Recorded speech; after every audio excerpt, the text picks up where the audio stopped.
Brought to you by TechnoSpark 20 series smartphones.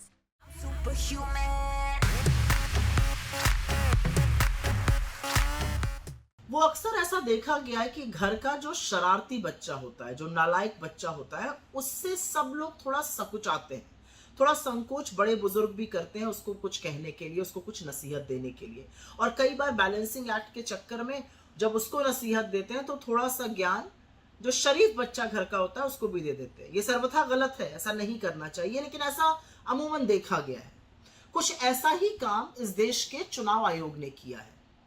नसीहत देनी थी भारतीय जनता पार्टी को विषाक्त और सांप्रदायिक बयान न देने पर, ऐसे गंदे भाषण न करने पर, लेकिन साथ ही साथ ज्ञान दे दिया, नसीहत दे दी कांग्रेस को कि संविधान को खत्म करने और अग्निवीर जैसी चीजों का राजनीतिकरण ना करें। ये कौन सी नसीहत है? ये लोकतंत्र है, और लोकतंत्र में अगर इस संविधान की बात नहीं होगी, संविधान को सशक्त करने की, संविधान को संबल बनाने की, संवैधानिक हितों की, संविधान को सर्वोपरि रखने की, तो चुनाव ही क्यों हो रहा है? असलियत तो यह है कि चुनाव भी इसी संविधान के निहित हो रहा है। जब बरेली में एक दलित को पीटा जाता है क्योंकि वो अपनी मर्जी से वोट डाल रहा है, या एक आदिवासी के सर पर बीजेपी का नेता पेशाब करता है, तो संविधान की याद दिलानी पड़ेगी ना, हकों की याद दिलानी पड़ेगी ना लोगों को।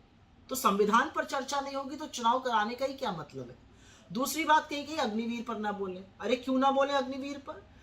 यह देश दुनिया का सबसे युवा राष्ट्र है, और सबसे युवा राष्ट्र में 24 साल के लड़के को रिटायर किया जा रहा है। और रिटायर करने से ना ही सिर्फ सेना का मनोबल तोड़ा जा रहा है, बल्कि हमारी सरहदों की सुरक्षा, हमारी भूभाग की अखंडता के साथ और इन बच्चों के भविष्य के साथ खिलवाड़ किया जा रहा है। सेना को भी ठेके पर चला दिया। 73 साल का प्रधानमंत्री 5 साल का टर्म और मांग रहा है, लेकिन 24 साल के लड़के को घर भेजने की तैयारी है। क्यों है भाई?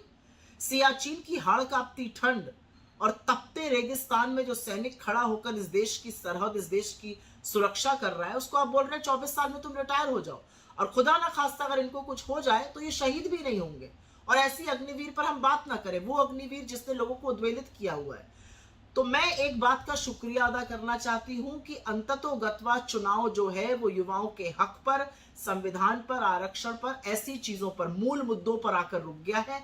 हमें यह बताने का साधुवाद कि अगले 2 चरण इस संविधान को बचाने की मुहिम को और तेज करना है, इस संविधान को सशक्त करने की आवाज को और बुलंद करना है।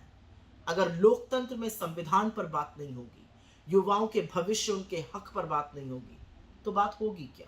चुनाव का मतलब क्या है?